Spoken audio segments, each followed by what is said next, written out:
We'll begin in a minute.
Good evening, everyone, and welcome to our live webinar that we are hosting and conducting today under the banner of Indian Association of Respiratory Care. I would like to thank everybody who has joined us today, and without wasting further time, we will quickly begin with our sessions. But before we begin, let me just let you know that the latest issue of the Indian Journal of Respiratory Care is now live. You can go on our website and check it out. And congratulations to all the authors who have published in this current issue. Also, if you have any questions for Ms. Neethu or Dr. Arzu, please feel free to post your questions in the chat box at the bottom of your screen. If you've joined us through Zoom, feel free to add your questions on Zoom as well. And we will take these questions at the end of the session. Without wasting further time, let me introduce our first speaker. Our first speaker for today is Ms. Neethu Sreekumar. She is a senior respiratory therapist at Rashid Hospital, Dubai. And from all the way from Dubai, she is here today to help us learn and understand about the non-invasive ventilation in COVID-19, initiation, modes, and efficacy. Over to you, Ms. Neethu. Thank you. Thank you so much, Ms. Madhuragauri. So I'll start with my presentation. Yeah, good evening all. My name is Neethu Sreekumar. I'm working as a respiratory therapist in Rashid Hospital. So straight over to the topic, I don't want to waste the time. So I'll be talking on non-invasive ventilation in COVID-19, how we will initiate and the modes and the efficacy of the same. So yeah.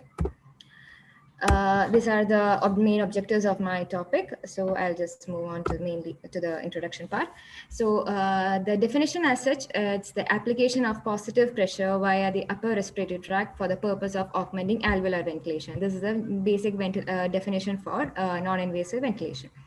So initially during the start of the pandemic, it was not really a main modality to start NIV and wait, and that was not a part of the treatment plan. So initially, as we have already seen, it was actually directly we were going into invasive ventilation, and we have seen all the stages. But now over the time, it's been seen that there has been a positive role for NIV. In managing the COVID-19 patients who are having the respiratory failure. So non-invasive ventilation may help avoid endotracheal intubation and invasive mechanical ventilation. However, the rate of treatment failure can be as high as 60%, and those patients who are again delayed for intubation can experience worse outcome as well. So this slide is just the basic thing for how we will, what are the indications for, the goals for non-invasive ventilation. So in acute scenario, the goal is to avoid intubation. It relieves the symptoms. It improves the gas exchange, maximize the patient comfort, reduce the length of stay. So this is for acute respiratory failure and for cases like COPD or OSA, for cardiogenic pulmonary edema, etc. Whereas for chronic symptoms, for chronic cases, the goals are it improves the symptoms, it enhances the quality of life, it increases survival, and it improves the mobility.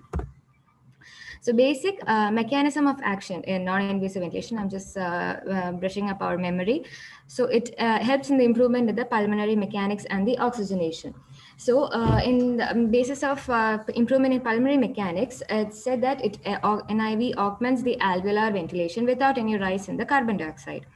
And whereas in partial unloading of respiratory muscles, it basically means that the NIV will reduce the transdiaphragmatic pressure, the pressure time index, and also the diaphragmatic electromyographic activity, which in turn will reduce the respiratory rate, which increases the tidal volume, and also it improves the minute ventilation thereby. And it also helps in providing the additional intrinsic PEEP as well. So it basically helps, the mechanism of action is this, and it also helps in the resetting of the respiratory center ventilatory responses to the carbon PCO2. Now, how do we assess the patient who is requiring for the decision to make to start the NIV? So at least it said that we need at least 2 of the following criteria to select the patient. So it is the classic COVID symptoms like respiratory distress with dyspnea, oxygen saturation less than 88%, use of accessory muscles, the abdominal paradox breathing, respiratory rate more than 25 per minute, tachycardia, and some of things I have not included, but this is just the basic thing, and also worsening respiratory acidosis, and with the PaO2 ratio less than 200. So it said that at least 2 of this criteria should be present for the decision of intubation. I'm sorry, for the decision of non-invasive ventilation. So I would like to go for the interfaces first. What are the interfaces which we are commonly using? So first we have for providing NIV, we have a nasal mask. Nasal mask, yeah, good. It has a better tolerance. It is a secure sealing. It has a comfortable delivery of the pressure. But for for a higher settings, for a higher ventilatory settings, I really don't prefer using a nasal mask. And moreover, for mouth breathers, it's not a good option, and it causes any irritation to the nasal bridge and forehead, and it's a discomfort for those who are having a sinus infection. Now, the orofacial mask, I'm sure we are more used with this. We are most of the hospital setting. This is the most common mask interface which we are being using. So it's better in patients with higher severity, and it is better for patient with pursed lip breathing and even mouth breathers, and it provides more of effective ventilation.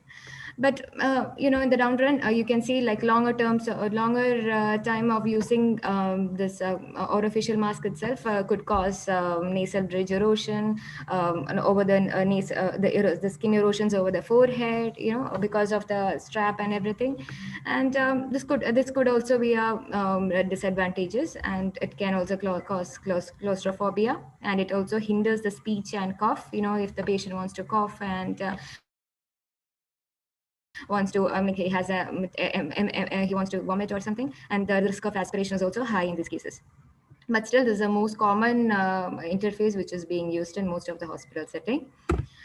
And total face mask, yeah, we have been using total face mask as well. So you can see in the figure, so it covers the entire face, and it actually reduces the complications like skin necrosis and also the eye irritation, which is usually common during when you're wearing the orofacial or the nasal mask, because of the leak there could be chances of eye irritation or conjunctivitis, and there is a better patient tolerance for this mask. But again, the disadvantages are there is high air leak for this, and it is only compatible for those ventilators which is having a higher leak compensation capability. And it's quite expensive. I don't think it is very common in our hospital setting that with this total face mask. The most common thing which we are being using is orofacial mask. And we also have the helmet mask as well. I personally have not used it, but still I have heard my friends using it, and I have seen different videos as well. So it has a better tolerability. So as the name indicates, it covers the entire head. So it has a better tolerability and lesser air leak, and the possibility to deliver longer term treatments. Like if the patient needs a longer time of NIV, yeah, this could be a better option. But again, the disadvantages are asynchrony and noise, and a lower decrease in the PCO2, like the chances of rebreathing could be a possibility. Now, what are the contraindications for NIV? So, yeah, when the patient stops breathing, you don't really recommend NIV. We will go for invasive ventilation. Yeah, unstable hemodynamics, inability to protect the airway, like swallowing or cough disorders, excessive bronchial secretions, signs of impaired consciousness. So, for all these things, for signs of consciousness, we are using the scale, Glasgow Coma scale, to assess. So we ideally say less than GCS less than 8. We don't really prefer using NIV. And also for facial trauma, anatomical disorders that prevent masking, for all these cases, NIV is not really recommended. Now, what are the pros and cons of NIV? Pros, the application compared to the endotracheal intubation, it's easy to implement and it's easy to remove and allows intermittent application. And it improves the patient comfort and overall respiratory status of the patient. It also reduces the need for sedation and oral patency. It preserves the speech, swallowing, cough, and reduces the need for nasoenteric tubes. It avoids the complications caused due to endotracheal intubation, that is trauma, injury to hypopharynx, trachea, and nosocomial infections. I just want to elaborate on the cones mainly because the system itself, the it slowers the correction of the gas abnormalities, and also you need to spend a more lot of time. You have to have a more, you have to closely monitor the patient for any clinical worsening if you will start the NIV, because you don't want the patient to suffer after all. So you need to have an increased time commitment, and there is also chances for gastric distension, because when the patient is gasping for the breath, there is a tendency for the air to go more into the abdomen. So there is chance for gastric distension as well. And with the mask itself, I'm sure most of our RTs and the nurses will be having a major problem with the air leakage. Like the patient will be complaining there is leak there, and the ventilator keeps on alarming there is leak around this. There is the noise is coming from the ventilator. It keeps on beeping. So air leakage is one of the major problem with NIV, and you need to fix it very hard, and it will lead to other complications like what I've mentioned: facial skin necrosis, which is the most common complication. It's about 6 to 18%. It's a very dangerous situation, because we have seen many patients who have been suffering with that. And also eye irritation, as I said before, and also lack of airway access, and they have patients cannot really remove the secretions. You have to, every time you need to remove it and keep it back, and there is a variability in the oxygenation. So all these things are the disadvantages. And definitely the important one, there is aerosolization and exposure to the staff as well, so which I'll be discussing in my further slides. So you start with NIV, but it doesn't mean that you can prolong the intubation. The longer attempts to use NIV without achieving a noticeable improvement only delay the time of the use of mechanical ventilation, which significantly increases the risk of increased respiratory failure and adverse outcome up to a lethal one. So it doesn't mean that you have started an IV, you can just prolong it for a long time. No, you have to, there is some criteria to see what are the outcomes, what is the patient really improving, and then based upon that, we will decide. So what are the modes? The two available modes in most of the ventilators are CPAP and BiPAP. The CPAP mode is not really, I have personally, in my clinical experience, I have not used CPAP mode, particularly for COVID patients, because you need to set a higher PEEP, and without it doesn't cause much of any difference for the patients. The patient doesn't really, because you are using NIV in a scenario when the other modalities are not working. So it's like, the supplemental oxygen not working, no, the high flow not working, no, and then comes the NIV. So by the time patient could be like already distressed, and he is already fatigued. So giving a CPAP mode, I really don't. I have not really found any improvement or any good response with that. So it could be benefited for those patients with with OSA and congestive heart failure. But yeah, BiPAP is the most commonly mode used in the respiratory failure associated with COVID. So how do you initiate BiPAP? We need to, there are two settings, that is IPAP and the EPAP. The difference between IPAP and EPAP is the pressure support ventilation, which is which determines how much tidal volume the patient has to get. And EPAP is equal to the PEEP in the normal invasive ventilator, and it improves the oxygenation. So a higher applied pressure will cause increased exhaled air dispersion. So it's said that an IPAP more than 18 centimeters of water will cause a higher aerosolization. So it could, it could in turn danger the healthcare providers as well. And with the initiating with the initial settings, what we have used what we are using commonly is with the basic settings of 10 and 5, that is 10 of IPAP and 5 of EPAP. And definitely we'll be setting an FiO2, which is usually because we don't you don't want to still make the patient suffer, so you will just start with 100% FiO2, and then once it's stabilized, you will come down further. Initial adjustments is the main goal is to achieve a tidal volume of 5 to 7 ml per kg. And some BiPAP ventilators, it also has a additional setting of ramp setting, which is basically the rise time, which it allows the pressure to be slowly increased over the first few minutes of ventilation, so that it does not cause any barotrauma for the patient, and it allows the comfort for the patient. So this could be the initial settings. So the subsequent settings is based upon the patient's tolerance level, and also the arterial blood gas values, as well as the clinical presentation, how the patient is. So you can increase the IPAP by 2 centimeters of water if there is persistent hypercapnia. And you can increase the IPAP and EPAP by 2 centimeters of water in persistent hypoxemia. Maximal IPAP limiter is 18 centimeters, as I said. You can further that could increase the aerosolization, and it also avoids gastric distension. And maximal EPAP is limited to 10 to 15 centimeters, but I don't think I have used more than 10 for a non-invasive NIV patient. I think it's cruelty, because for a conscious patient using a more PEEP, I don't think he will really tolerate, and the complications could be adverse later. And FiO2 at 100%, as I said, then adjusting to achieve the acceptable pulse oximetry, and a backup rate of 12 to 16 per minute is also set. So the important step in the course of treatment is you have to analyze you start with all these settings. You will watch out the expiratory tidal volume.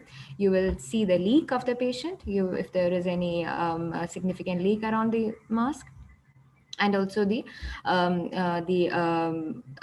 minute ventilation of the patient, how it is achieved. So you have the graphical waveforms as well as the numerical data. From there you will have to monitor. So what are the other things to monitor? It's not only the ventilator parameters, it's otherwise you should see the patient as such. So what are the things you will monitor? The clinical parameters, of course, the patient comfort is of importance, but still if it is a good tolerating patient, it's a good thing for us, because some patients, if you will just convince them, you have to use this, some patients might allow, but there are some patients who doesn't allow also, and it's a hard time for us. And so patient comfort, and you will see how the dyspnea is progressing, or is it like the patient is comfortable, or is it reducing, or you will just see that. The saturation, how is it the acceptable level for that patient, and the respiratory rate, whether the tachypnea is settling. And of course, this consciousness, if there is any reduced consciousness or any altered sensorium, you will have to watch out for the patient, because it's an alarming sign, because it could be chances of there could be a retention of carbon dioxide. And also the patient could be there. They also say hypoxic encephalopathy as well, because the longer time patient is hypoxic, and then finally it will lead to hypoxic encephalopathy as well. So you need to watch out for the consciousness and the sensorium of the patient. And airway protection, yes, is the patient able to protect the airway? Can he like when you give the intermittent time to remove the airway, and is he able to bring out the secretions, and is he able to protect the airway? You will check for that.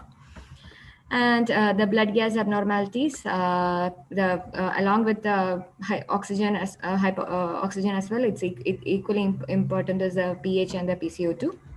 So it should be within normal limits. And as I said before, the ventilatory parameters, that is minute ventilation, the ITV and the ETV, the leak, and the respiratory rate. So, what are the predictors of clinical improvement? Yeah, as I said before, the improvement in the overall respiratory status, how the patient is feeling, and how is the tachypnea settled, how is the oxygen saturation, the blood gas values, and the radiological improvement is also of significance, and basically the ability to avoid endotracheal intubation. So this is one of the interesting case which I have come across. This was on May 29th. This lady, she came with classic COVID, all the symptoms with severe hypoxia and breathlessness. So initially, it was like it was only mild disease which we had tried to manage with supplemental oxygen with nasal cannula, then progressing to the high concentration mask with 15 liters of oxygen. But she was not maintaining. However, we had to move on to high flow. We had to escalate to high flow nasal cannula. With that also, patient was not really coping up. So the final modality to try was NIV. But we had to try NIV because there was no clear indication for intubation. So that's why we gave her a chance of NIV as well. So we had started with the settings of IPAP of 15 and EPAP of 7, and started with FiO2 of 100%. With that, her saturation was only 91% when we were initiating the treatment.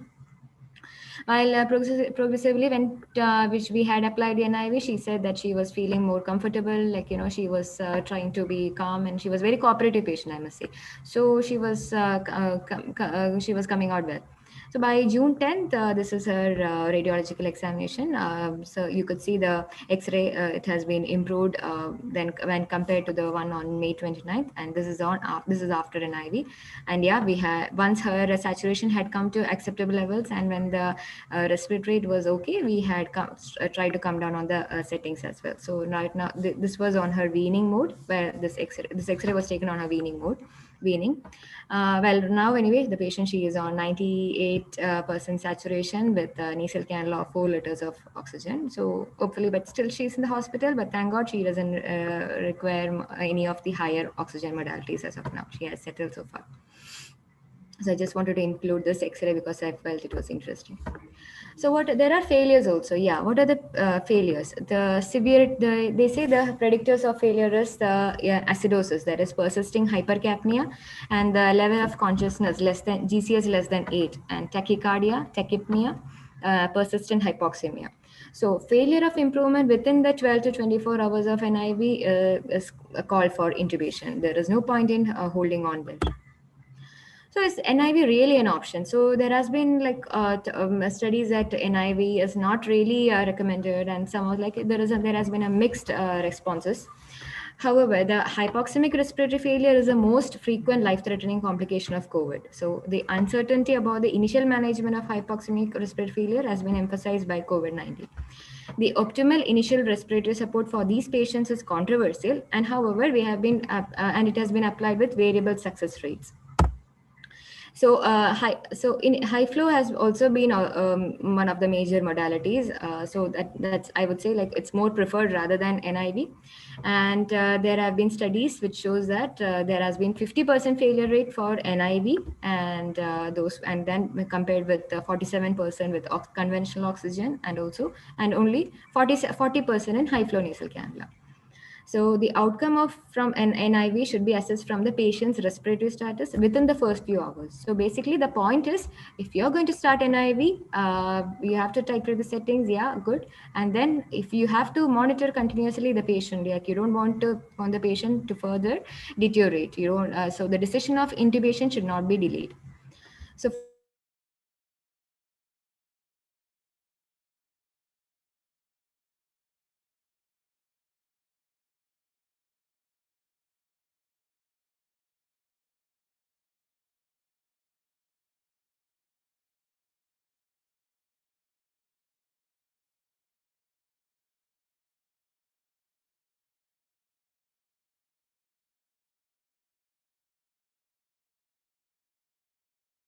are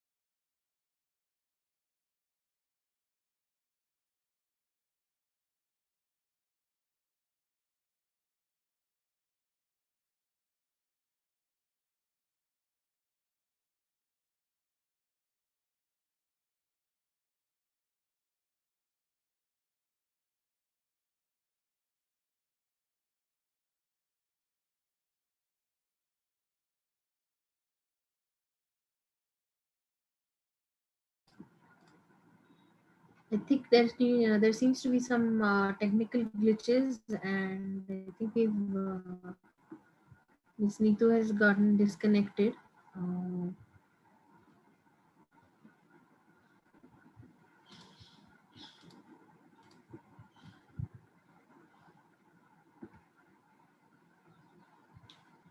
okay, so I think while she connects back, uh,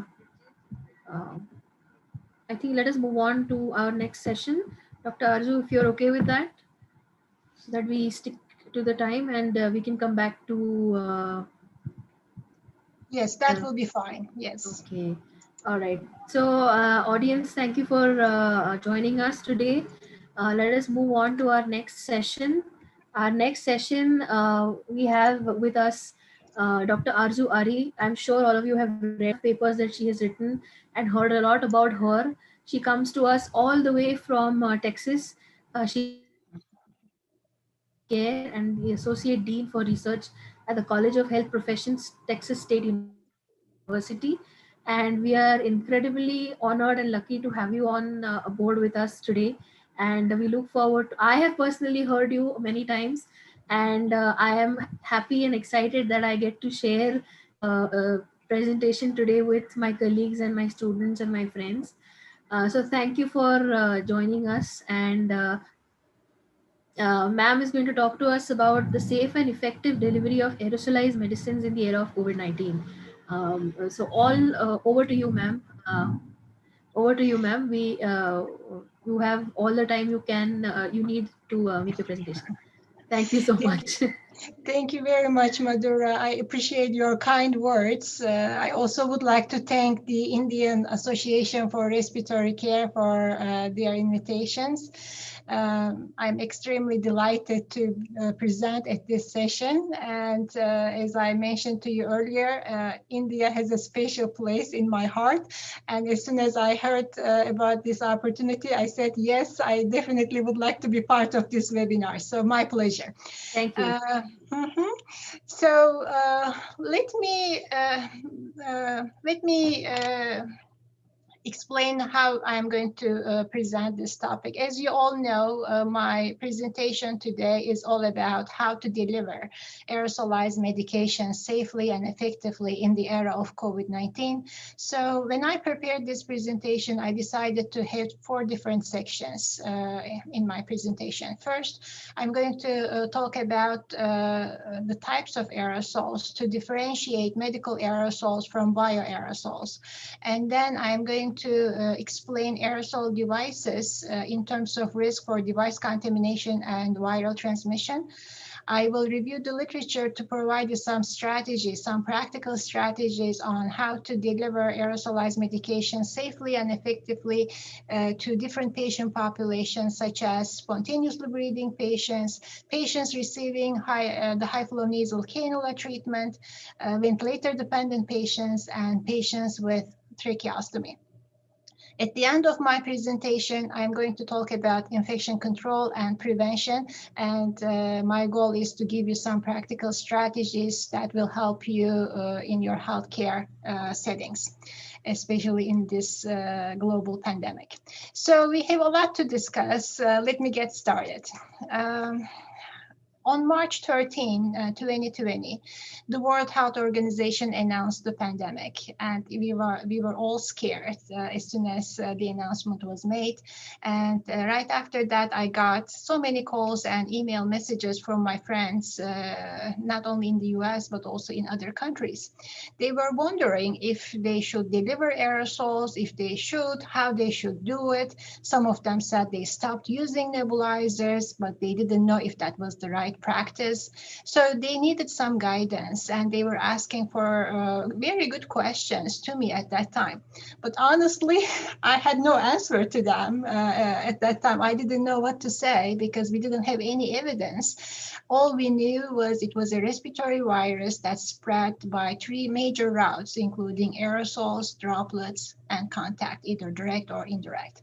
So then I said to myself, let me think about it. Let me think about this whole situation, and then see if I can come up with some good suggestions for clinicians. And then the first question that I asked to myself was, if all aerosols are the same? And then the more I thought about it, it became clear to me they were not, because we had medical aerosols. We also had bioaerosols. So when I say medical aerosols, I talk about aerosols that are generated by inhalers and nebulizers. Bioaerosols, on the other hand, are generated by patients during cough, sneeze, sing, laugh, or talk.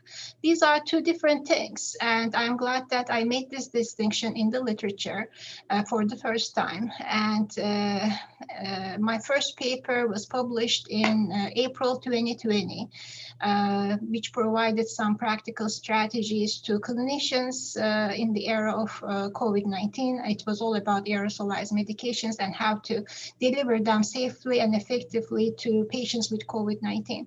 And after this publication, which was the first publication in the literature at that time, I was able to publish 4 more articles in high impact journals, such as The Lancet, Expert Opinion on Drug Delivery.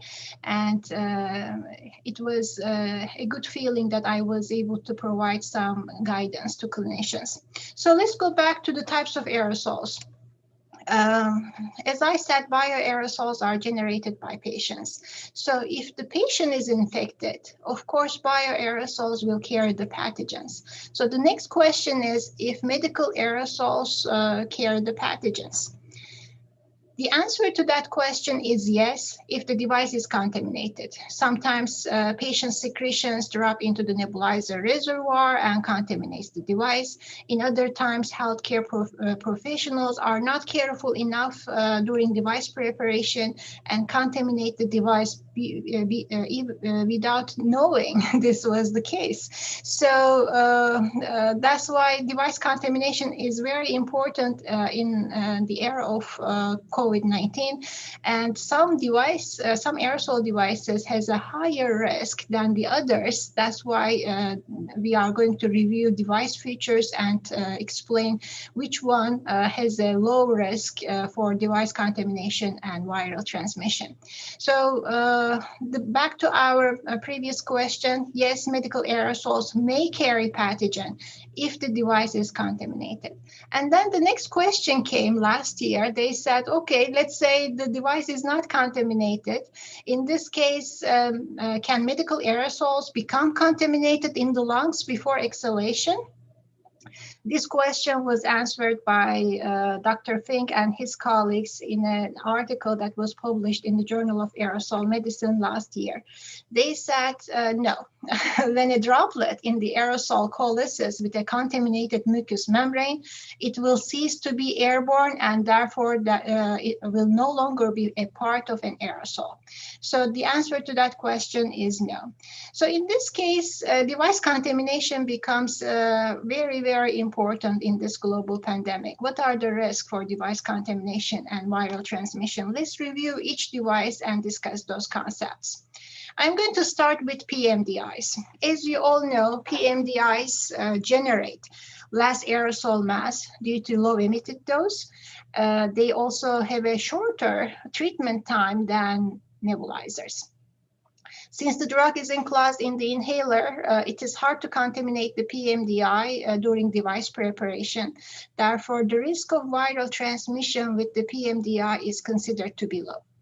When you use the PMDI, I highly recommend you to use it with a wide holding chamber that has a mouthpiece. That way you can reduce oropharyngeal deposition. You will also minimize the need for hand-breath coordination. I don't know if this is the case in India right now, but last year when the pandemic started, everyone was concerned about nebulizers and nobody wanted to use nebulizers for aerosol drug delivery, and everyone purchased inhalers like PMDIs. And we had a shortage of inhalers in the United States.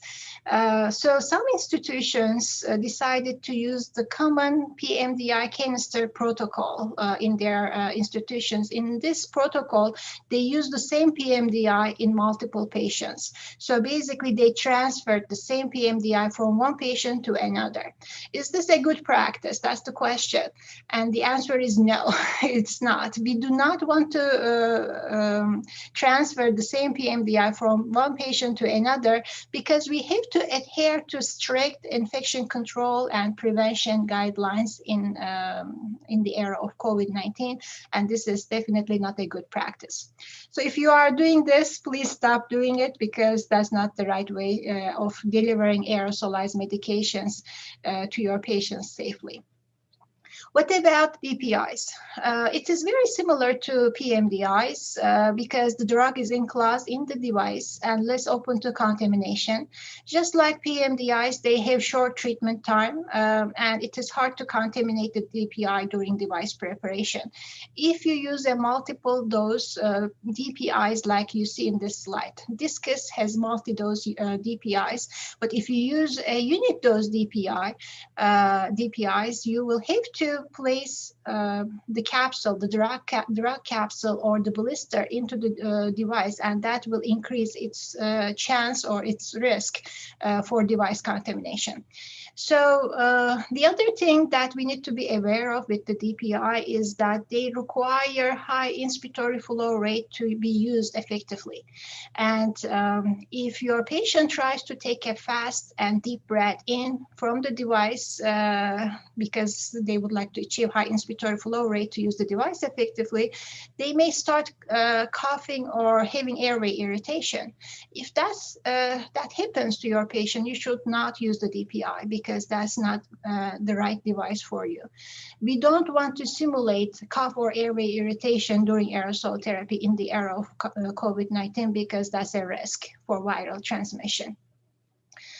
We do not want to use the DPI in acute respiratory failure because this patient population will not be able to generate high inspiratory flow rate. And also, we don't want to keep the device in high humidity conditions such as bathrooms because it will deteriorate the function of the device.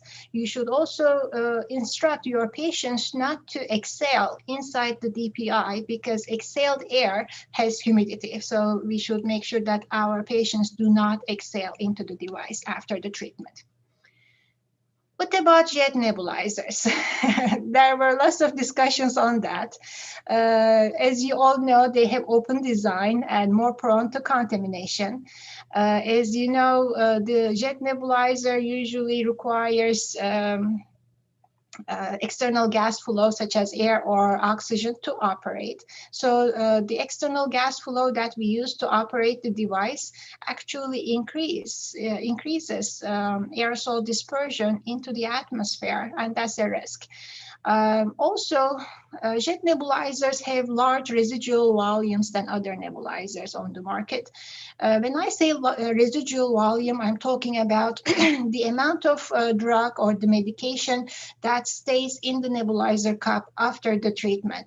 So your job as a clinician is to clean the nebulizer after each treatment, excuse me.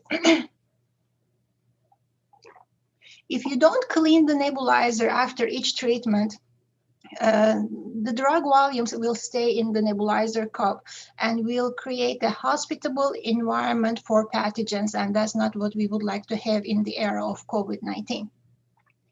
If you use the jet nebulizer during mechanical ventilation, you position the nebulizer below the circuit. So if there is contaminated condensate in the circuit, it may drop into the nebulizer reservoir and it will increase the risk of device contamination.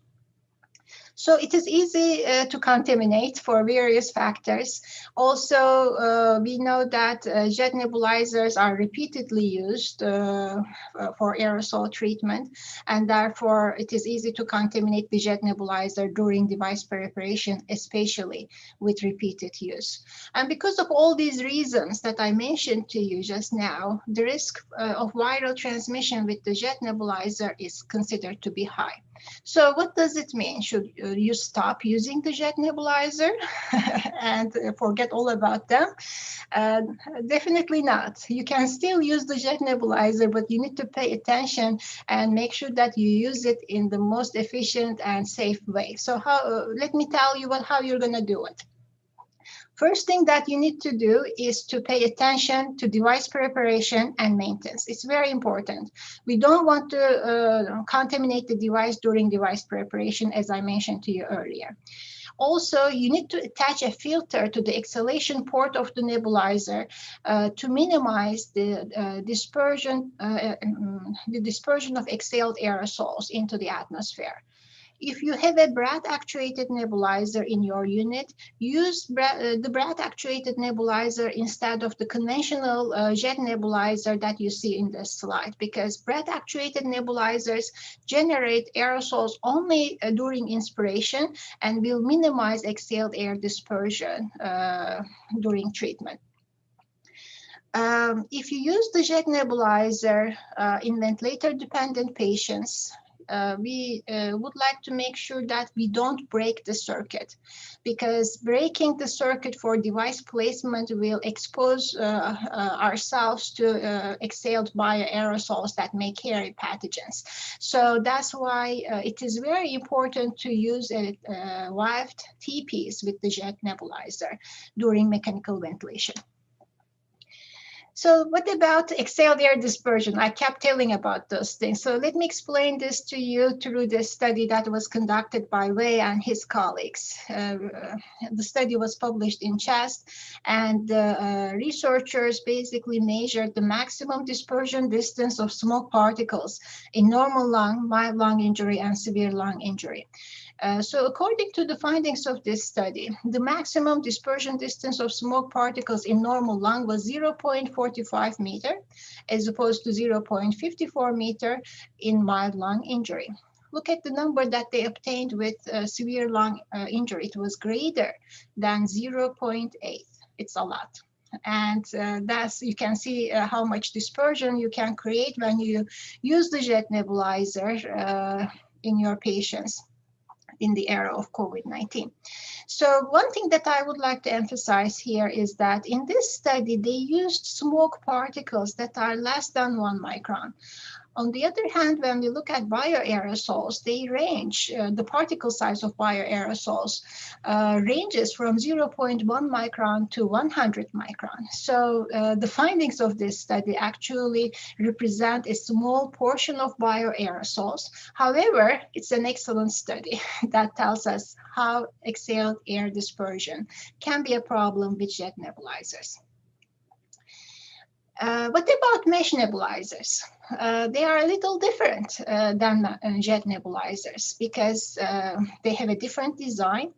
There is a mesh that is located right here, which separates the drug from the interface. They do not need any external gas flow that increases exhaled air dispersion during the treatment, because mesh nebulizers operate with electricity or battery. Also, if you use the mesh nebulizer in ventilator-dependent patient, you do not need to break the circuit during mechanical ventilation, and that's a huge plus, especially in this patient population. So it is hard to contaminate the mesh nebulizer during device preparation, and the risk for viral transmission is considered to be low. So when you use the mesh nebulizer, there are several things that you need to pay attention to reduce the device contamination and viral transmission. First thing that I'm going to suggest is to keep the reservoir cap closed after each use. You also need to place a filter to the exhalation port of the nebulizer right here, and that's something we are going to discuss in a few minutes. But when you do that, you should not block the exhalation valve that is placed at the mouthpiece. So to avoid this situation, you can use a 22 silicone adapter between the filter and the mouthpiece. This study basically looked at the risk of SARS transmission with various aerosol generating procedures such as tracheal intubation, suction before intubation, non-invasive ventilation, and nebulizer treatment. The findings of this study showed us that the risk of SARS transmission with tracheal intubation is 6.6-fold, as opposed to 3.5-fold with suction before intubation, and 3.1-fold with non-invasive ventilation. look at the number that they obtained with the nebulizer treatment. It is 0.9 and it is not significant. So we always considered nebulizers as an aerosol generating procedures at the beginning of this pandemic, and we didn't want to use them. But when we compare it with other aerosol generating procedures, we can say it's not as bad as we think. So let's talk about how to deliver aerosolized medications to certain patient populations safely and effectively. I'm going to start with spontaneously breathing patients with COVID-19. In this patient population, device selection is extremely important. So let's say your patient is awake and is able to perform the optimum delivery technique. In this case, you can use the PMDI with a wide holding chamber that has a mouthpiece. Or you can use a DPI if your patient can generate the high inspiratory flow rate that is needed by the device to use it effectively. If the DPI causes airway irritation and cough, we should not use the DPI. That's very important. But sometimes drug formulation is not available as an inhaler. In other times, patients cannot use the inhaler effectively because they have comorbidities and they are not able to perform the optimum breathing technique required by the device. So in this case, we have to use a nebulizer. And we need to choose a mesh nebulizer over a jet nebulizer if possible. If you don't have a mesh nebulizer, you can still use the jet nebulizer, but follow the strategies that I just provided. You use those strategies when you deliver aerosolized medications with the jet nebulizer. It doesn't matter which type of nebulizer you use. You should always use it with a mouthpiece, and you should always attach a filter to the exhalation port of the nebulizer. So let's talk about that. If you use the jet nebulizer, all you need to do is to place a filter to the exhalation port of the nebulizer right here. If you use the mesh, you can attach it to the mouthpiece. But once again, there is an exhalation valve located in the mouthpiece right here. So you don't want to block this exhalation valve with the placement of the exhalation filter. So to avoid this situation, you can use a 22 millimeter silicone adapter between the filter and the mouthpiece. I also recommend using a HEPA filter if you have it available in your unit, because they are much more efficient at capturing pathogens than bacterial filters that you see in these slides. I didn't have that in my research lab when I took those pictures, but you can use them if you have it available in your unit. Attaching a filter to the nebulizer is 93% effective in capturing exhaled aerosol droplets. And that's a huge reduction. But one thing that I would like to mention is that this study was done with medical aerosols, not bioaerosols. So we need more research that shows that this is the case with bioaerosols as well. But in the meantime, please use the filters to decrease exhaled air dispersion and viral transmission in the era of COVID-19. Device selection is important, but interface selection is as important as device selection in spontaneously breathing patients with COVID-19. Most of the time, we have two choices. We either use a mouthpiece or a face mask. And in this study, they compared jet and mesh nebulizers using different interfaces such as the face mask, the unfiltered mouthpiece, and filtered mouthpiece. They measured average aerosol concentration in the air after each treatment. So the findings of this study showed us that when they used the nebulizers with the face mask, average aerosol concentration was the highest. And that makes sense, right? Because we have holes on the side and it's loose fitting, so that's quite expected.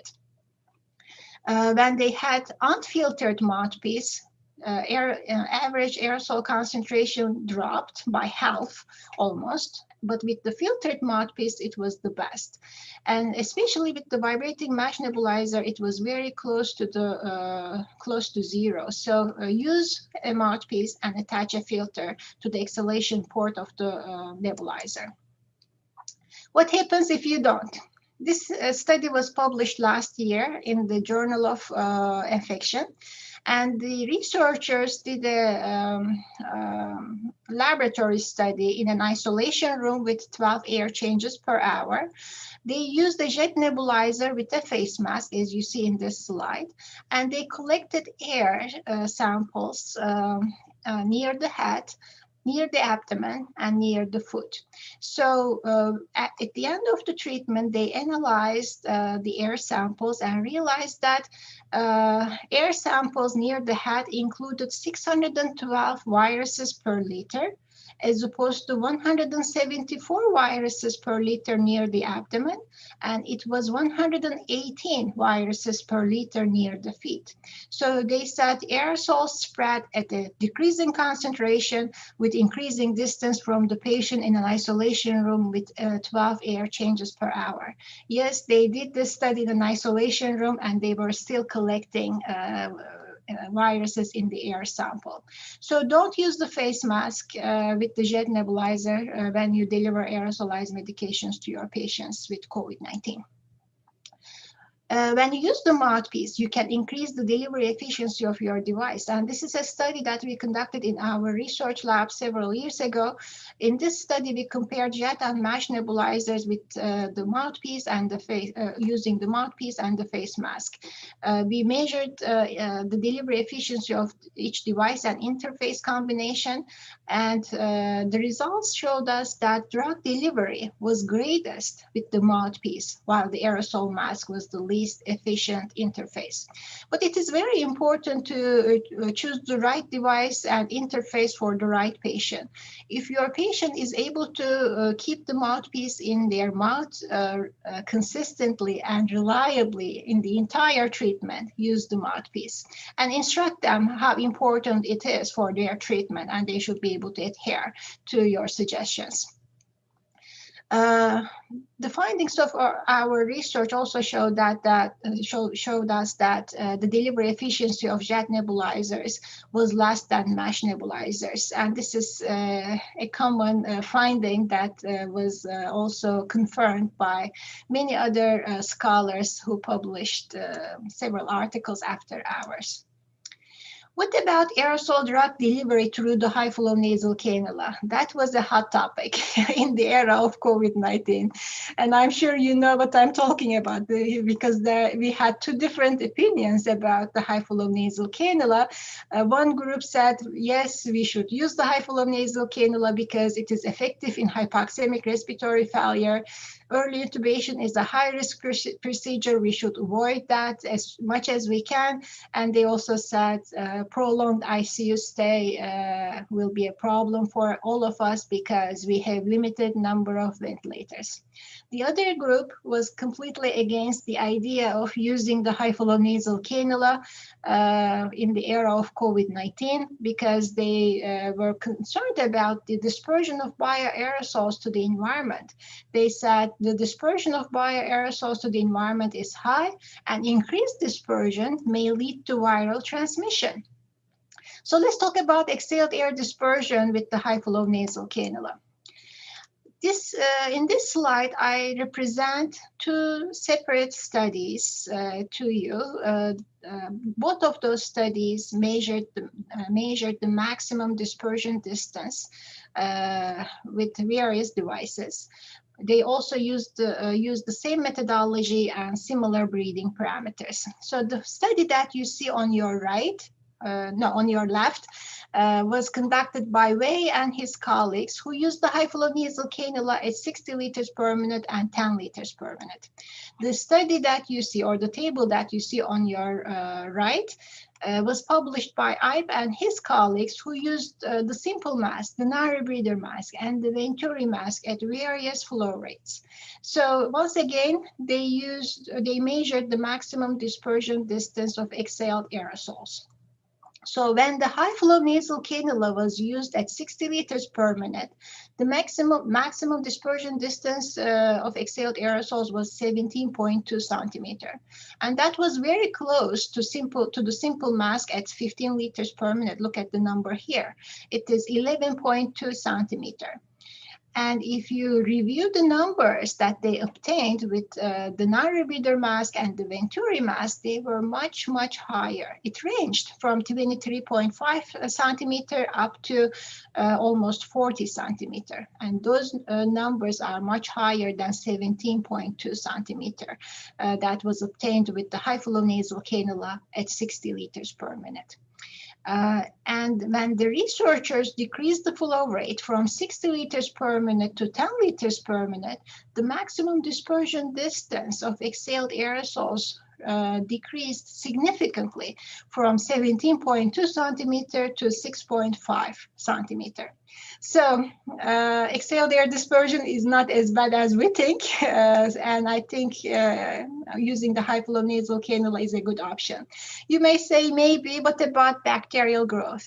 Let me explain it to you through this study that was conducted by Long and his colleagues. It was a clinical trial on 19 patients using the high flow nasal cannula at 60 liters per minute and oxygen mask at 8.6 liters per minute. The researchers measured bacterial growth through the patient's room air and settle plates that were placed at 0.4 meter and 1.6 meter from the patient. So this study showed us that there is no significant difference in bacterial growth in the air sample and settling plates between the high flow nasal cannula and the oxygen mask at 1, 2, and 5 days of incubation. So I am one of those clinicians who think that we should use the high flow nasal cannula, and that's something I have said even last year at the beginning of this pandemic. But there are several things that you need to pay attention when you deliver aerosols through the high flow nasal cannula. Let me discuss this with you. First thing that you need to do is to choose the device, right? And we recommend using the mesh nebulizer because you cannot use the PMDIs, you cannot use the DPIs. Jet nebulizers will be an option, but it will add additional flow to the system. That's not recommended. So we recommend using the mesh nebulizer because it doesn't add additional flow to the system. When you use the mesh nebulizer, you should place the mesh nebulizer prior to the humidifier and keep the reservoir cap closed because remember, we don't want to contaminate the device and we would like to keep the medication in its isolated space in the nebulizer cup. So always keep this cap closed when you deliver aerosolized medications with the mesh nebulizer. Make sure that prongs are well fitted and not loose. That's very important. And always, always place a surgical mask on your patient's face during the high flow nasal cannula therapy. That will help you minimize exhaled air dispersion into the environment. What about lung dose? This is a study that we conducted with our colleagues in Brazil. In this study, we measured lung dose with the high flow nasal cannula at 10, 30, and 50 liters per minute. When I suggested using the high flow nasal cannula for aerosol drug delivery for the first time, people said, well, we don't know how to set it up. So if you're not familiar with this type of treatment, let me show you how you need to set it up. It's very easy. Here's the heated humidifier. You will place the mesh nebulizer prior to the humidifier. Here's the control unit, and you need to attach the flow meter to the nebulizer, and all the medications will go through the high flow nasal cannula. And in this study, we basically radio-labeled aerosols and did a scintigraphy study to measure the lung dose. And you see all these beautiful pictures that were obtained at 10, 30, and 50 liters per minute. So the lung dose at 10 liters per minute was 17.2%. And when we increased the flow rate from 10 liters per minute to 30 liters per minute, lung dose reduced from 17.2% to 5.7%. At 50 liters per minute, it was the lowest. It was 3.4%.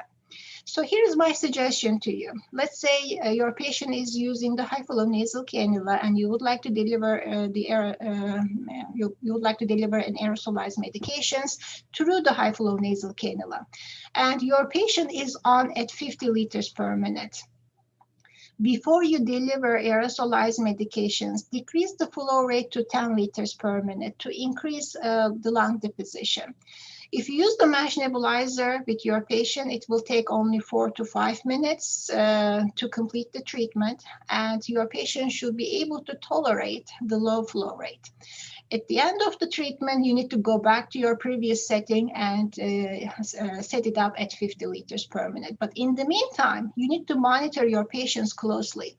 Your patient safety is extremely important. If your patient doesn't tolerate the low flow rate, increase it to a level that is more tolerable. So this is only for your patients who are able to tolerate lower flow rate. What about drug delivery to ventilator-dependent patients with COVID-19? When we treat this patient population, our goal should be to keep the circuit closed. We need to keep the circuit intact to prevent viral transmission. That's extremely important, not only in during mechanical ventilation, but also non-invasive ventilation. So we don't want to use the PMDIs in ventilator-dependent patients, because every time when we would like to use the PMDI, we have to break the circuit. We expose ourselves to exhaled aerosols because we break the circuit. And then that's a problem, not only for our patients, but also for everyone who works in this hospital. So do not use a PMDI for aerosol therapy due to breakage of the circuit for device placement. If you need to use a jet nebulizer, you should use it with a waved T-piece. That way you don't have to break the circuit for device placement. You can use a mesh nebulizer. The mesh nebulizer is a better option. If you have it available in your unit, you should use it because it can stay in line up to 28 days. You can add the drug to the nebulizer without breaking the circuit for aerosol therapy, and always close the reservoir cap at the end of drug placement into the nebulizer cup, and place the nebulizer prior to the humidifier. When the pandemic started, we didn't have much guidance on how to deliver aerosolized medications to patients with COVID-19, and Chinese Medical Association published an article about how to deliver aerosols to ventilator-dependent patients, and they cited two of our previous studies. One of them was this study in which we measured different nebulizer placements during mechanical ventilation. We looked at the position prior to the humidifier and before the Y-piece or near the patient. The findings of our research showed us that placing the nebulizer prior to the humidifier increases aerosol deposition significantly, regardless of the type of nebulizer we tested in this study. Also, increasing bias flow decreases aerosol deposition. So they said use the nebulizer and place it prior to the humidifier and make sure that the circuit is closed. And that's what we kept recommending to clinicians. The other study that they cited in their guideline was this one, and this study actually was published in the Indian Journal of Respiratory Care in 2016. In this study, we wanted to determine the impact of expiratory filters on aerosol drug delivery, on secondhand aerosol exposure during mechanical ventilation. So we used two different lung models. First, we didn't use any expiratory filter at the exhaust expiratory outlet. And what we did was we delivered aerosolized medication with a jet nebulizer and collected all the aerosols coming out of the system on a filter that was placed at the exhaust outlet. And in the other model, we placed an expiratory filter right here, and we capped another filter at the exhaust outlet. So basically, we tried to understand how much aerosols we expose ourselves if we don't have the expiratory filter in the circuit. So the results were quite interesting, and we tested three different mechanical ventilators in this study. And we realized that drug deposited at the exhaust port without expiratory filtering was 160-fold higher than with expiratory filtering. If you have a mechanical ventilator like PB8040, which has proprietary filters, you shouldn't worry about secondhand aerosol exposure. But if you have a mechanical ventilator like Servo I, which doesn't have expiratory filter, you should place an expiratory filter. You should attach an expiratory. You should attach a filter to the expiratory outlet, and always use a HEPA filter in this type of situation. Let's talk about patients with tracheostomy now. There are different interfaces that we use to deliver aerosolized medications to this patient population. We use the tracheostomy mask, sometimes we use the TPs, we have the right mask, and sometimes we use it with the ambu bag. And we basically call this assisted technique because we assist patients breathing with the ambu bag and deliver aerosolized medications through the ambu bag. And when we use the PMDIs, we attach it directly to the tracheostomy tube or to the ambu bag. When we do those attachments, we always simulate patient's cough and airway irritation. That's why using the PMDI in this patient population is not ideal. We recommend using a nebulizer in patients with tracheostomy. But when you when you deliver aerosolized medications to this patient population, you should not consider using the tracheostomy mask because they have an opening right here and they have loose fitting. So they are going to increase the dispersion of exhaled air and infectious aerosols because of their design. So they are not ideal devices to use for this patient population. We recommend using the TPs and attach a HEPA filter to the circuit. You can use a mesh nebulizer and leave it there in the next 28 days, or you can use a jet nebulizer with the waved TPs.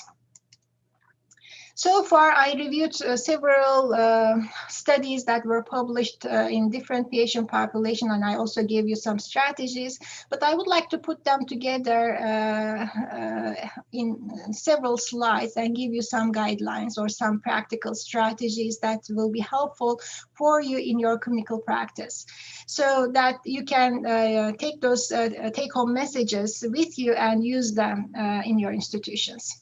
Let's start with spontaneously breathing patients with COVID-19.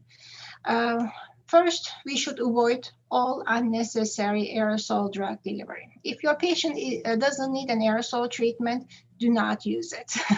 And if you have to give an aerosolized medication, use an inhaler for aerosol delivery instead of a nebulizer. But sometimes patients cannot perform the optimum delivery technique, or they cannot generate the high inspiratory flow rate needed by the DPI, or the drug formulation may not be available as an inhaler. In this case, you have to use a nebulizer.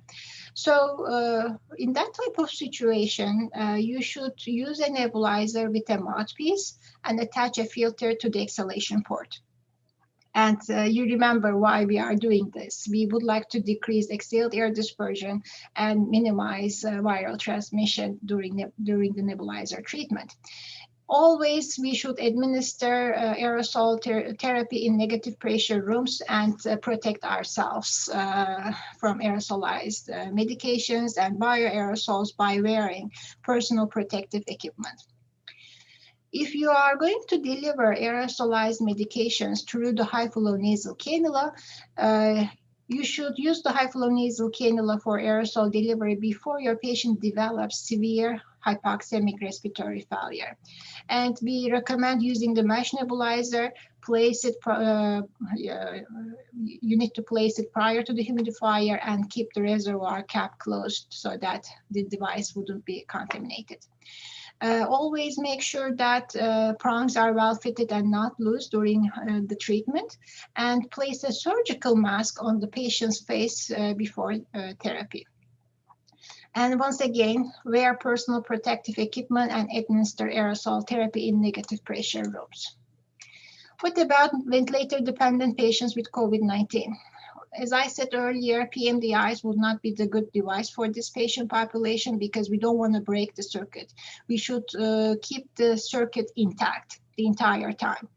So you need to use the mesh nebulizer and place it prior to the humidifier. They can stay there in the next 28 days. Or you can use a jet nebulizer with a wiped T-piece. And once again, attaching a HEPA filter to the expiratory limb of the ventilator would be a good practice for your hospital that will minimize exhaled air dispersion and secondhand aerosol exposure, or your exposure to infected bioaerosols. And it is very important to protect yourself with N95 goggles, face shield, double gloves, gown, and apron. Tracheostomy is a little bit different. We usually use PMDIs in this patient population, but in patients with COVID-19, we don't want to use them because we don't want them to cough or have airway irritation during the placement of the PMDI. So mesh nebulizers would be a good options. If you don't have the mesh nebulizer, you can use the jet nebulizer with a wiped T-piece. And as I said earlier, in the past, we used the ambu bag to deliver aerosolized medications to our patients with COVID-19, but we don't recommend that in the era of COVID-19 because it may increase viral transmission if there is no HEPA filter attached to the ambu bag. So do not use the assisted technique unless a filter is attached to the expiratory port of the manual resuscitation bag. So infection control and prevention is extremely important. We need to isolate patients in negative pressure rooms. We should bundle activities and minimize the number of times entering the room. We need to train our staff on infection control and prevention in the era of COVID-19 and use personal protective equipment for aerosol and droplet protection. Of course, we should adhere airborne precautions and wash hands before and after each treatment. As healthcare providers, we should always wear clean gloves before filling the nebulizer reservoir and administering aerosol therapy. We need to use proper aseptic technique to avoid device contamination and ask our patients to wear simple mask when possible and between treatments. They may not want to do that, but it is very important to do it. Have tissues available and encourage covering cough and sneeze with tissues and discard them immediately. That's very important. And they recommend maintaining a distance of 1 meter or more from patients. As healthcare providers, it is our goal to reduce dispersion of aerosols in the healthcare settings. Here are some suggestions for you. When you use a mouthpiece with a nebulizer or an inhaler, you can reduce the dispersion of aerosols compared to the face mask. You should use the proper aseptic technique to avoid contamination of device and drugs. Minimize the release of medical aerosols and dispersion of bioaerosols into the environment. And one way of doing this is to use the breath-actuated nebulizer because they generate aerosols only in inspiration, and that's a huge plus. It doesn't matter which type of nebulizer you use. You should always attach a filter to the exhalation port of the nebulizer. If you are dealing with a patient who are on mechanical ventilator or non-invasive ventilator, make sure that you attach a HEPA filter to the exhalation port of the circuit. Always avoid breaking the circuit when you deal with ventilator-dependent patients. And PMDIs, as I said, wouldn't be the right option for that type of patient population. And you can use a mesh nebulizer. If there is no mesh, use a jet nebulizer with a wafted T-piece. And also, when we use the high flow nasal cannula for aerosol drug delivery, we should make sure that patients have a surgical mask that covers the high flow nasal cannula, nose and mouth. That will help us reduce the dispersion of aerosols in healthcare settings. At the beginning of my presentation, I said I'm going to talk about the types of aerosols and differentiate medical aerosols from bioaerosols. I said I am going to explain each device and tell you their risk for device contamination and viral transmission. I said I will review the current literature and provide you some strategies on how to deliver aerosolized medications safely and effectively to different patient populations. And then I gave you some guidelines on this. And at the end of my presentation, I went over some infection control and prevention practices that can be used in healthcare settings. So if you would like to learn more about this topic, you can read my papers, and there are other papers in the literature on this topic now. That wasn't the case last year, but we have more and more publications on this topic right now. If you search my name and the name of the journal, you should be able to access to those articles. They are free of charge, but if you have a hard time finding them, please feel free to let me know. I'll be happy to share those articles with you. I would like to conclude my presentation with one of my favorite quotes from Mary Curie, who said, "Nothing in life is to be feared, it is only to be understood. Now it is time to understand more so that we may fear less." We are going through a very difficult time. I know things are not as good as it was before in India, but you are strong and you know our fears, your fears and limitations. Now it's time to think about what is necessary and do what is possible. As healthcare providers in India, you are the heroes of this global pandemic. And once again, I'm delighted to give this presentation to you. I will be more than happy to answer your questions. Thank you. Thank you, Dr. Arzu. That was seriously a brilliant session. Um, you have not only talked about and covered all of the important aspects of aerosol therapy for COVID, but you've also demonstrated how one should make a presentation. You started on time, you finished on time, and you've covered everything that is to be covered in this topic for the audience that is listening to us. Very simple, very clear, and I thank you for that on behalf of everybody who is listening. There are a few questions. Ms. Neethu has also joined us. So what I would like to do is, if I can ask you the questions that have come up first, Dr. Arzu, and then Sure. we will move on to Ms. Neethu since we do have some time with Sure. us. Sure. So yes, as you mentioned at the beginning of last year, we had no idea what was going on, and we really didn't.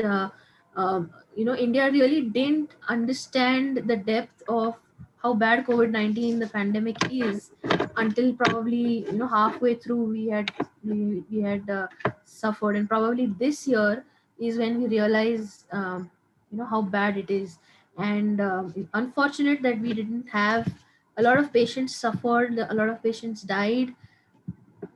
As a healthcare fraternity where we boast, or we talk about having some of the cheapest medicines available, a lot of generic medicines available for our patients, we were not able to save their lives.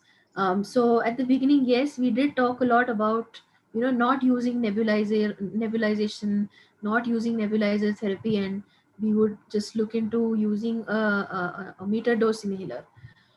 I know as time went by, and as you brilliantly explained the importance and the pros and cons of both. Now, with that background, my question is, what is your opinion about using a PMDI with a spacer or a valved holding chamber which has a zero static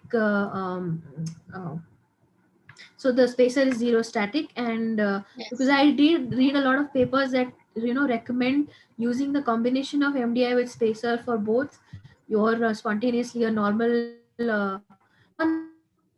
non-ventilated patients as well as patients on the ventilator. So So, my question is, what is your opinion about it?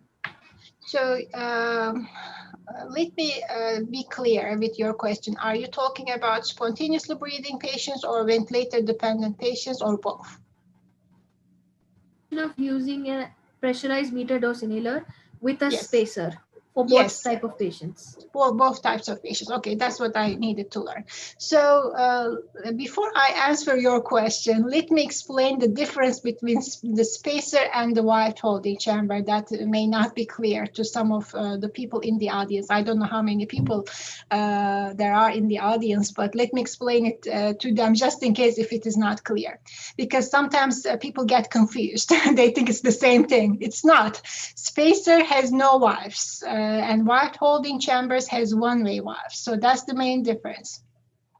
And as for your question, yes, we should use non-electrostatic. You say zero electrostatic, and we call it non-electrostatic wide holding chambers or spacers. So if you have it available, definitely use those instead of the regular ones, because if you have electrostatic charge in the spacer or in the wide holding chamber, you will lose a lot of drug in the chamber of the spacer, in the chamber of the wide holding chamber. So that's why we always recommend using a non-electrostatic spacers and wide holding chambers to deliver aerosolized medications to patients with PMDIs. We always want to use non-electrostatic wide holding chambers with PMDIs to deliver aerosolized medications to patients with COVID-19. So, but you may not have the non-electrostatic wide holding chambers, right? Because I don't know. The reason I said zero stat is because one of the brands that is most widely used in India, their space or their valve holding chambers is called a zero stat I see. chamber. That is why, Okay. yeah. So Okay. So we if you do have have a it, couple of if yes. you have it, use it in spontaneously breathing patients. That's definitely a recommendation that I can make. But let's say you have a patient who is not able to purchase non-electrostatic wide holding chambers because they are more expensive. And they say, oh, all I have is the spacer, which doesn't have the valves and is cheaper and it's not non-electrostatic. How are you going to handle this situation? Let me explain that to you. So that's not the end of the world. Let me say that. You can instruct your patient to wash inside the inside the spacer with detergent. And in Europe, they say wash it and then rinse it. In the US, we say just wash it with detergent and leave it there. That will eliminate the electrostatic charge. So that's one other way of handling spacers that doesn't have non-electrostatic properties. So you can still use the spacers, regular spacers for aerosol drug delivery as long as you wash it before you deliver aerosolized medications to your patient. But the best way is to use non-electrostatic charge type of wide holding chambers, and use wide holding chambers instead of spacers. So that's for spontaneously breathing patients. For ventilator dependent patients, we cannot use wide holding chamber. We can because they have valves, right? And they are not designed for ventilator dependent patients. So we have to use a spacer. But every time when you try to place the spacer in the on the circuit, you have to break it, or at least you have to break the opening of the area where you place the canister, and that will expose you to exhaled aerosols. That's why we do not recommend using the PMDIs in ventilator dependent patients, because we would like to keep the entire circuit intact. And that's the case with non-invasive ventilation too. We would like to keep the circuit intact. We would like to use dual limb circuit during non-invasive ventilation, and we just would like to keep it closed the entire time. Okay, thank you so much. That was very nicely explained. We are thankfully we do have more valved, non-static valve holding chamber available for the common. So, that's something that um, uh, a lot of patients benefit from. So that's Yes. okay, great. The other question is, a lot of physicians recommend steam inhalation when somebody has, I know it's not a direct aerosolized, but what is your opinion about steam inhalation for COVID-19? What is steam inhalation? I'm not familiar with So, that. so a lot of patients are asked to inhale hot, steam. So they have Yes. yeah. So a lot of doctors recommend using that for somebody who has COVID-19 in India. I know. Honestly, I I think it's a risk. I'm not familiar with this procedure, and I don't see any articles published in that with that particular treatment modality. But to me, it is a risk because if you have steam aerosols, you have all these aerosols hanging in the air, right? Mhm. And if your patient inhales those aerosols or exhales into this atmosphere, they're going to increase the risk for viral transmission. That's why I don't think that's a good practice. I'm not sure if they are recommending this for specific reasons, but I think I would be more conservative Right, when I suggest something like that to patients or clinicians. right. More cautious use. I agree. Yes. Okay. Right. So a lot of nebulizers are available on Amazon where anybody can just order it. And a lot of inhaled medicines are available over the counter in India. Unfortunately, even though a prescription is required, it is not enforced. So there Uh, is a lot of abuse and use of nebulizer and nebulization therapy at home by patients without the mhm, consultation of their doctors. So for mm. clinicians who are listening to us today, what would you tell them? How can they manage their such patients at home? Excellent question. And actually, I published an article about how to deliver aerosolized medications at home. So it is published in the Lancet last year. So that will give good suggestions to clinicians in India. I recommend you reading that article, but uh, just a quick answer here. I would like to say that patient education and training is extremely important. If you know that there is a patient who will use the nebulizers or aerosolized medications at home, we need to train them and we need to tell them what they need to do and what they should avoid doing. For instance, they need to know that they should do these treatments in a balcony or at the garage or outside their home. That way, they wouldn't circulate the exhaled bioaerosols into the atmosphere, in which will be a risk for their caregivers. So that's one strategy. They should be isolated in a room. Only one family member should be responsible for the patient's treatment, and they should use disposable plates and utensils and tissues. Everything should be available in their room. If it is an option, they should have their own bathrooms and they should have their own bedrooms, and no one should share those with them.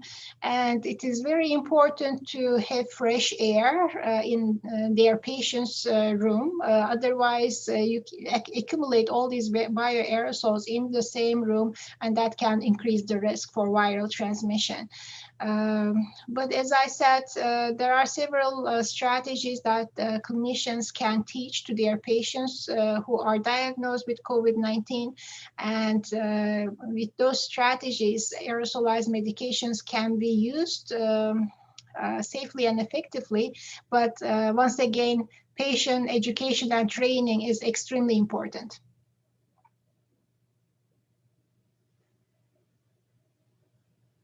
I lost Madhura.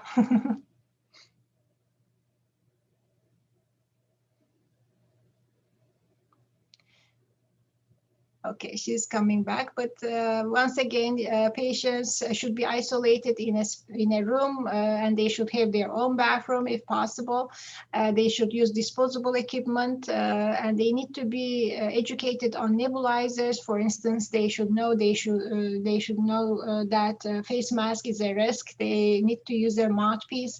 They should place a filter to the exhalation port of the nebulizer when they are at home, and the treatment should be done outside, not in the house, or at least it should be done in a garage, in a balcony, where air will not circulate inside the house and become a risk or create a risk for caregivers. But again, you can read more about it in my article that was published in The Lancet last year. Thank you. Thank you so much, Arzu. This is Jitin You're here. welcome. Thank you You're so welcome. much. I think Madhura has got disconnected due to some technical issue. Hopefully she'll join us back very soon. By the meantime, I will go through some questions that has been asked from the YouTube, the participants. May I read through that? There are some questions. Some participants are asking us, what exactly the way we should do the sterilization for sterilizing the equipments. I mean the aerosolization devices. This is one of the questions. Is it just sterile water or soap water, or how it should be? Well, we actually recommend disposable equipment. We don't, here in the US, we do not sterilize. We don't use reusable nebulizers. And we recommend using the disposable equipment because we don't want to take those infected nebulizers from one location to another and increase the risk of viral transmission in the healthcare settings. So there are some ways to use sterilization of reusable nebulizers, but we do not recommend using those nebulizers to deliver aerosolized medications in the era of COVID-19. Thank you. I think Madhura is here already. Yes, I apologize. I Madhura, got disconnected. can you hear me? So yes, I've joined through my my phone, and I apologize for that. So I sort of missed the last bit of your question, your answer, but thank you so much, Dr. Arzu. You're We welcome. do have a few more questions, but I think we will take them offline.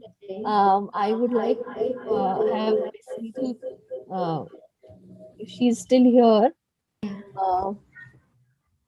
I can answer those questions through emails too. I don't want Neethu to keep waiting. So maybe she can complete her presentation, and the audience can contact me via email and ask their questions, or you can forward their questions to me. I'll be happy to answer their questions. Sure.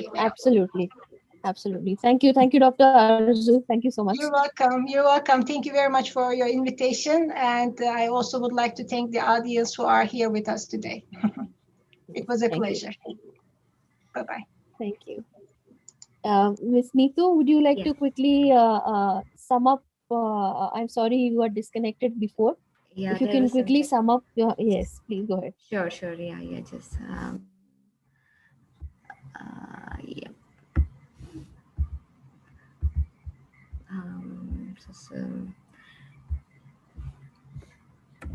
I'm not sure. Is this the slide which I think that was the one last visible, right? Yes. Yeah. Yeah, so there has been. I'm sorry for the. First, I just want to pardon me for the technical glitch. Yeah. So I just want to summarize. Like there has also always been a high flow. the modality with high flow nasal cannula, and it's always preferred over NIV. And there has been a failure rate of 50% for NIV patients, and 47% for the conventional oxygen, and 40% in high flow nasal cannula. So, but however, the outcome from NIV should be assessed from the patient's respiratory status within the first few hours of initiation. So, after you you cannot really blindly say, like you have to like you start the NIV, and then you have to closely monitor the patient. You have to monitor the clinical status, the respiratory assessment, and the ventilator parameters, how well the patient is responding, and along with the hemodynamics. So the initial few hours is critical.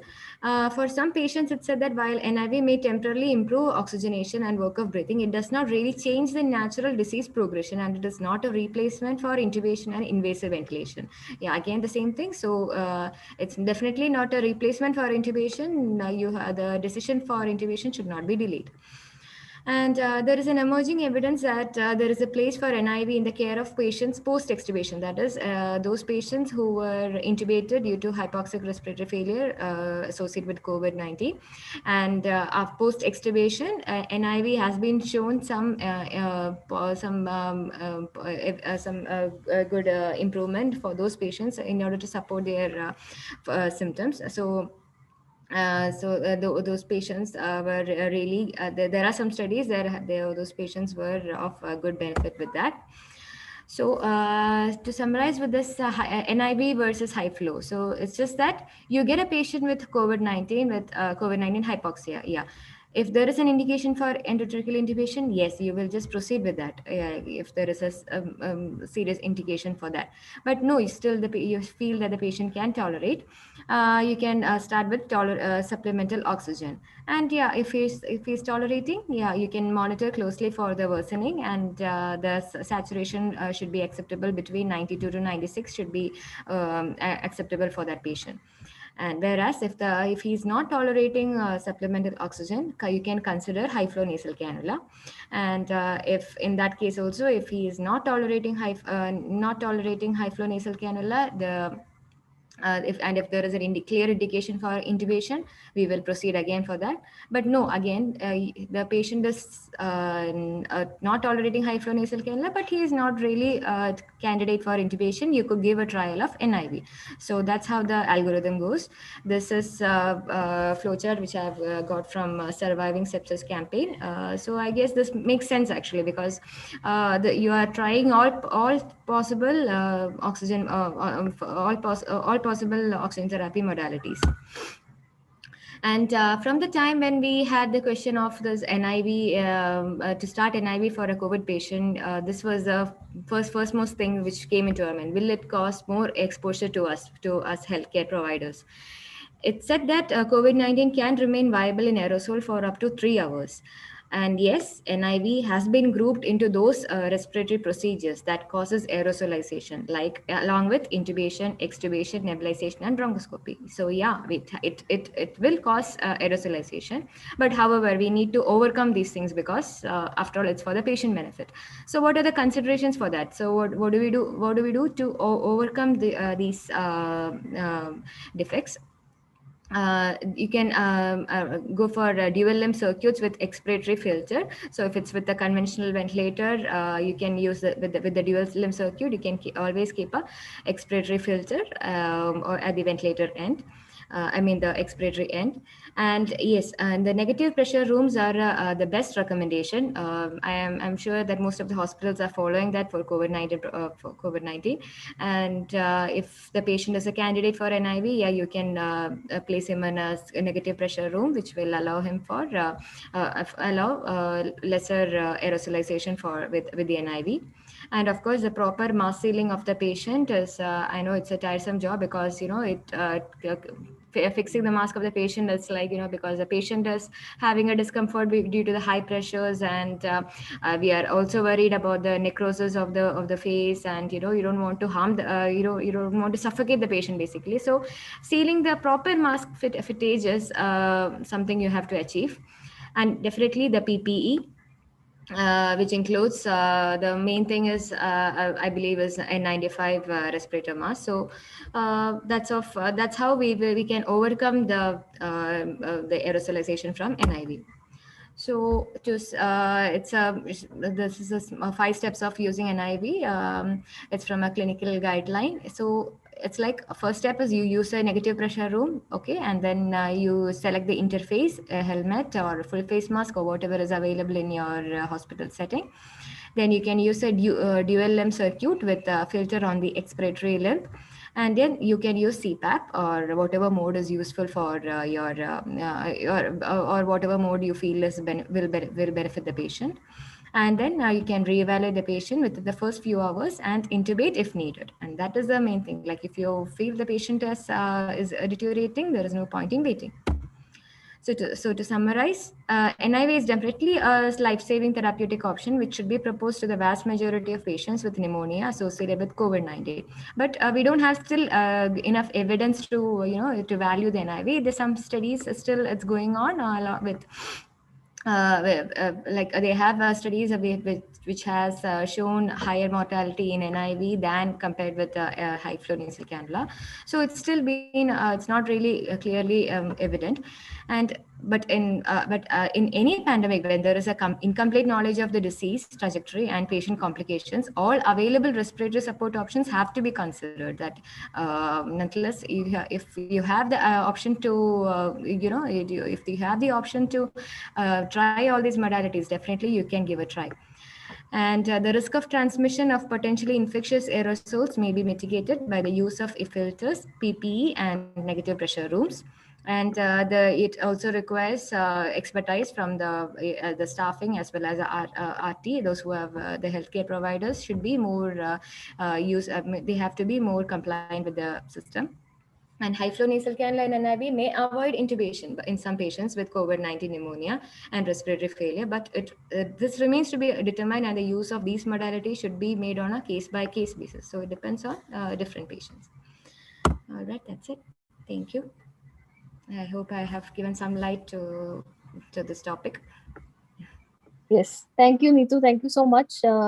We apologize to the audience for overshooting by about 10 minutes, but technical glitches sort of came in everybody's way.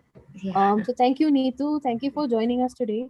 There are a few questions for you which are there in the chat, as well as so we will take those questions offline. Sure. Yeah. Thank you for joining us today. Thank you to Dr. Arzu for presenting such a brilliant session. We are lucky to have both of you on board as our speakers today. We look forward to having you as a speakers again in the future. So thank you for that. Thank you, Jitin, for supporting this session from the back end. And thank you to the audience for sticking out and listening to the presentation and asking your questions.